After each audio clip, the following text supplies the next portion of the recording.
इसको फ्राई करेंगे। प्याज हमारा फ्राई हो चुका है। ये क्रस्ट जिंजर और गार्लिक है,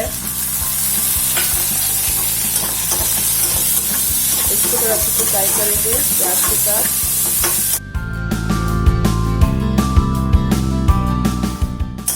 और ये फ्राई हो जाने के बाद ये फ्राई हो चुका है टमाटर, एक टमाटर है, इसको भी अच्छे से फ्राई करेंगे।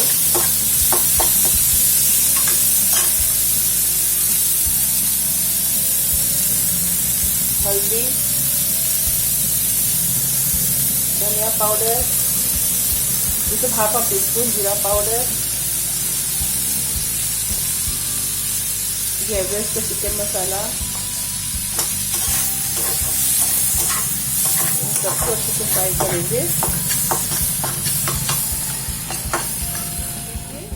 सोयाबीन बॉईल हो चुका है, पानी भी ड्रेन हो चुका है। इसको अभी ग्राइंड करते हैं, दरदरा पीस चुका है, तो इसको अभी मसालों के साथ डाल के फ्राई कर। मसाला भी हमारा सब भून चुका है, तो जो बनाए थे दरदरा पेस्ट सोयाबीन का, इसको अभी इसमें डाल देंगे।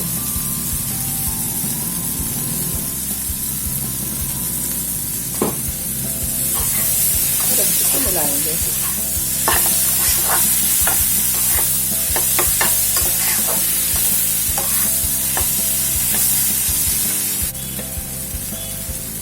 और थोड़ा सा सॉल्ट करेंगे।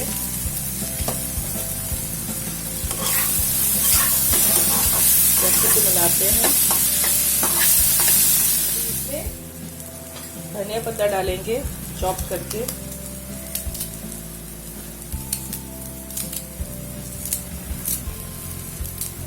मसाला हमारा रेडी हो चुका है, अच्छे से फ्राई भी हो चुका है। देखिए कितना अच्छा रेड कलर है।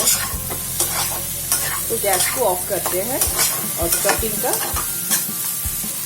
प्रिपरेशन रेडी करते हैं। बनाना शुरू करते हैं इसका स्टफिंग।